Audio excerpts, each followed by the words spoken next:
My name's Fraser Mugridge. I'm a graphic designer and teacher actually, and I run a studio called Fraser Mugridge Studio, and we work on mostly printed material, books, posters, catalogues, invites, but we also do a bit of digital work as well. We've just done a new app, and we're doing it for mostly arts-based and cultural-based organisations.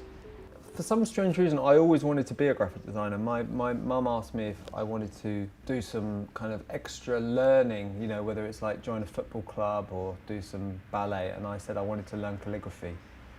So I actually had a calligraphy lessons when I was very young on the kitchen table. And I suppose I used to draw a lot of logos when I was young. I used to always copy like Puma and Nike logos everywhere. I did A-levels in design, and then I went to the only university course in England at the time, which was typography and graphic communication at Reading University.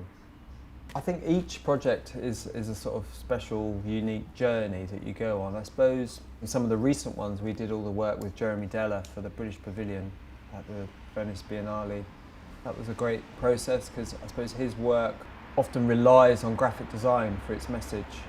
So rather than just packaging his work, it's not making his work, but it's kind of definitely the graphic interpretation of his work is very important. There's a real challenge, and it's Venice Biennale. And we got to do not only the catalogue, we got to do the invites, the leaflets, a tote bag, the t-shirts, a poster. So that was good to do lots of things.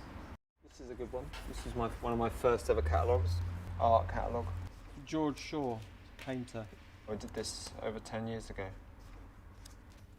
Sometimes catalogues just come out really well. These end papers are lovely.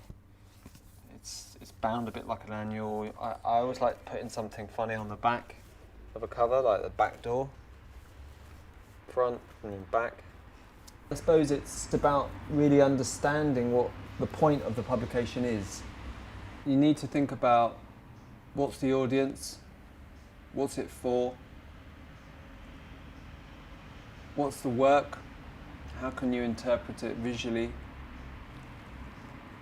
what's the format then of what you're going to make, should it even be a publication? I think you start a discussion. This is the extra special box, and it's beautiful commissioned post box. I think what I often do, and I think what a lot of graphic designers do, is they collect things and find things, and then 10 years later you might use it for something. Oh, this is a beautiful book that's done a bit like a Bible. This is Dick Higgins. Everything gets a bit jumbled up, as you can see. There's a Marcel Broodhurst museum. In fact, see the way this opened? It's called open binding.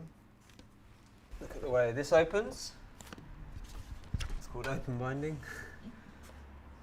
You know, this one's great because I just love the fact that it's designed in a newspaper for a start. I love the fact that because it's massive artwork, look, they just make a massive poster. I'm definitely going to pinch that. I suppose I think that the best way to think about graphic design is just to like walk down the road, go to a kebab shop, look at their branding, look at a till receipt, you know, because it's everywhere. It's not, graphic design isn't just in a graphic design shop. Go on a bus, get a newspaper. You know, everything you see in this room and when you come here from your home it's got type on it.